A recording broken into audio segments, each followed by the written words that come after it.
In this video, I will talk about the connection between dopamine and intelligence and rape. Think about the word the rapist. The rape is, and therapist. The rapist. The rape is. What is rape? I would define rape basically as any time somebody is having sex in a way that they otherwise wouldn't. There are varying degrees of it. I would also define it in terms of spiritual, mental, and physical. For example, because of the importance and the psychological and mental effect, the natural mental effect that women have, who are attractive women have, I would say that any time they are having sex, they are raping the world mentally and spiritually.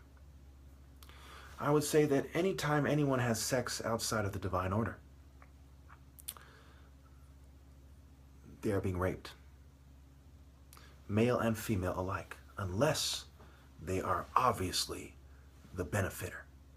For example, when a man who is rich is having sex with his attractive, less than intelligent partner, he is raping her. He is taking advantage of a system that allows weasels like that to dip their penis in top shelf pussy. It's stupid not to see it that way. So now let's talk about what led up to this. Dopamine. Dopamine, I'm sure many of you who have researched schizophrenia or marijuana or street drugs or mind-altering substances in general have come across this term. Dopamine is the neurotransmitter that is not only responsible for our physical movement, but also sex, aggression, motivational drive, and counterintuitively, long-term planning and restraint or impulse control. Think about the difference between being focused and unfocused, how it relates to transcendence, how dopamine relates to provocative dress, marijuana, and things that are commonly a part of our culture. In nearly all right-handed and most left-handed humans who are left brain dominant, dopamine rules the left side of the brain. Lateral dopamine pathways modulate working memory, cognitive shifting, and other executive functions such as planning. On the right side of the brain, the artsy part, serotonin and norepinephrine, are more dominant. Serotonin and norepinephrine have more to do with emotional activation and arousal systems. The serotonin systems manage our movements and focus on a close personal level. They work in close concert with the opiate reward system and some other hormonal and neuronal systems associated with close in-work feeding. Dopamine's linkage to a distant space seems to have associated itself in humans with distant time as well.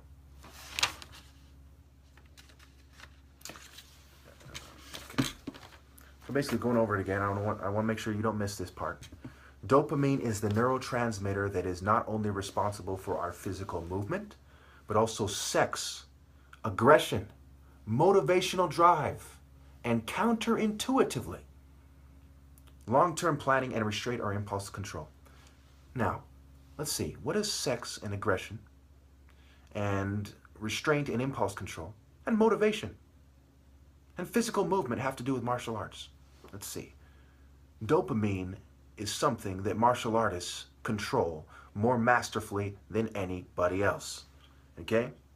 Now, when you are using your drive to restore the divine order, which has to do with the reproductive cycle, the sun disk of Ra, the reproductive loop, the reproductive cycle. You're not the Orumbus or whatever it is where the snake is swallowing its own tail. You're not the catechist symbol that you find in medicine where the snake's wrapping around the winged staff and the two snake faces symbolizing a snake reproduction. But you're actually concerned with righteous reproductive cycles. Not snaking people, not cunning, not the principle of evil, not poisoning people, drugging people, not choking people out with wrestling, but actual, honest reproductive cycles. Okay? You focus your moral outrage at the thought that righteous women are being violated. You focus that resulting aggression. It is part of what motivates you. Righteousness, pure righteousness. No ill-gotten gains. No cheating every other race and then saying, if they attack me, I'm in the right. No. Actual righteous indignation. This has everything to do with long-term planning and impulse control. Hell, what is more long-term planning than planning for the afterlife? Planning to meet your maker. First and foremost, everything revolves around planning to meet my maker. If I am more concerned with how I present myself to Ra, to the Creator God, then my long-term financial stability, then my long-term planning is superior than the CEO, than people who are concerned with this world and finances and sustainability in an immoral world. Those who are concerned with financial stability, financial security, social security, relations, pleasing the crowd, the Bacchic revelers, those who are concerned with that are petty, shallow, in the wrong. Aggression as a result of rape energy, motivated by principles of evil and cunning and worldliness and materialism. Okay? They have no restraint. Restrain yourself. Do the right thing. They can't do it. Their impulse to find their life in this world using the principles of evil they can't contain. They're mentally ill. They have a problem with their dopamine. They should be put down. They shouldn't be allowed to drug men like me. Men like me are meant to rule over those unfocused cowards that lack even basic restraint when you look at it from the most wise perspective. Those privileged cowards should put their hands over their mouths, and perhaps I will take it easy on their souls when it comes time to destroy them. Anyway. So, moving on, dopamine's linkage to distant space seems to have associated itself in humans with distant time as well. There is no species quite so future-oriented as Homo sapien. So that's what it means to be human, to be considered with the future. And when I look back at cults and religions and spiritual peoples, it's safe to say that a consideration for the ancestors and the afterlife is also part of what it means to be human, right? No species is quite so future-oriented, and that leads us naturally to consider the afterlife, crossing over, passing over. No other species has such high concentrations of dopamine in the brain. An obvious and perhaps controversial correlate to these different neurotransmitter systems responsible for close feeling balance versus far navigation planning is the inherent female-male parallel. Now this is interesting. You might think that I'm going to go toward balance as my argument. I'm not a ballerina. I'm not a gymnast. My form of balance is related to combat. It is related to focusing my feeling, my righteous indignation, my moral outrage. So they say aggressive male behaviors are mediated by dopamine, whereas receptive, right, to receive, to submit, to surrender, that's some bitch shit. Think about it. If you're a man and you're submitting to evil, you're on some bitch shit. There is no excuse. You're coming into the female kind of mind state. If you reject the idea of the female spirit, you have to accept the female brain. These things are associated with females for a reason. They receive the semen. They receive the pregnancy. And maternal behaviors, grooming, feeding, are mediated by close in cues, norepinephrine and opiate oxytocin systems.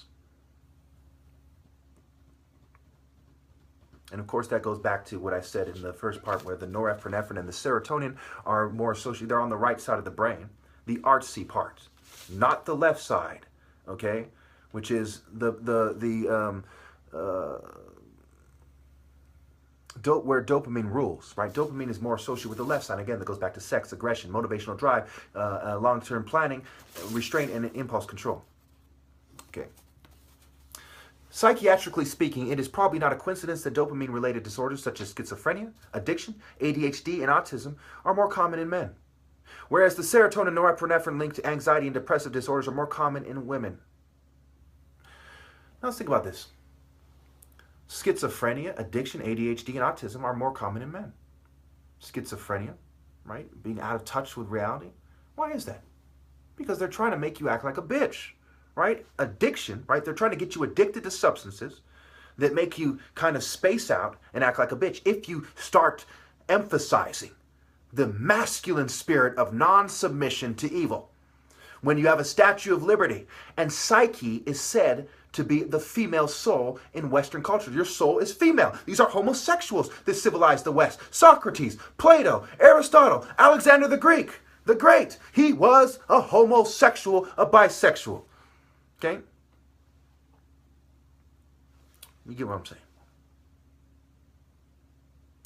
Whereas we see in women, they have the anxiety, the depressive disorders, right? If you are submitting because you are anxious of what will happen to your family or yourself, are you acting like a bitch? Yes. Rewind it if you have to. Go back, maybe 30 seconds. Go back a minute or two if you need that explained. I'm running out of time. So, moving on. Of course, dopamine is also associated with depression and opiates with addiction. And men get depressed and anxious while women have ADHD and autism also. These are obviously not absolutes, just trends. I will speculate here that the difference in personality disorder diagnosis between men and women may relate to the neurotransmitter dominance differences as well. You don't say. Many more men have the diagnosis of antisocial personality disorder than women. Basically, a sociopath. Okay, so many men have the diagnosis of antisocial personality disorder, which makes them a sociopath. Now, this by itself means very little. There's a lot of reasons people would slip into that state of mind. If you're rejected by society, are you going to be in a rush to socialize? Everyone's acting like a bitch in the female spirit, and they're helping pedophiles rape and drug and murder everybody and spread freedom around the world, right? Are you going to be in a rush to help them out if you're an honorable man? Or are you going to say, you're despicable, I want nothing to do with you, and kind of take this adverse kind of mentality? Now, the sociopath is an unfocused version of that, where he then starts to prey on people in a certain way that's consistent with antisocial personality disorder. Now remember, I reject their labels because they don't consider mind, body, and soul and principles of morality, but rather what is socially normative in their despicable culture, which is a rape culture.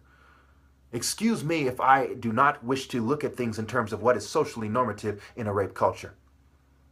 In a crony capitalist, kleptocrat, corporate-sponsored culture.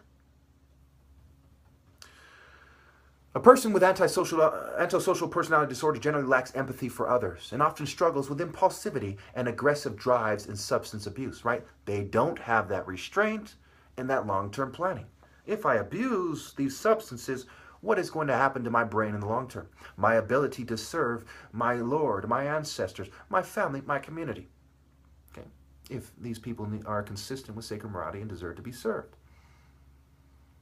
They struggle with their aggression, right? They haven't focused it. Right? The answer, obviously, is martial arts systems that teach people how to focus the most aggressive. The hyper-masculine black guy, for instance, right, has a martial arts system that allows him to deal with that. Okay? Eastern arts might not be suited for a black person. Some of them have more of a female energy. Some of them have more of a male energy. I do believe all of them should man the fuck up. Moving on. The combination will get you sociopathic behavior. Stealing, murder, etc. On the other hand, many more women than men are diagnosed with borderline personality disorder. Someone who has borderline personality disorder generally has trouble with relationships and containing feelings appropriately. He or she can struggle with rage and impulsive behavior also, but often the violence is directed at him or herself in suicide or self-injurious behavior. I would speculate, no, I know for fucking sure that quite often, more often than not, this is a result of her reacting to the evil environment, which is rubbing off on her and making her feel violent and have rage and have impulsive behavior. A person with borderline personality disorder has empathy but has trouble applying it.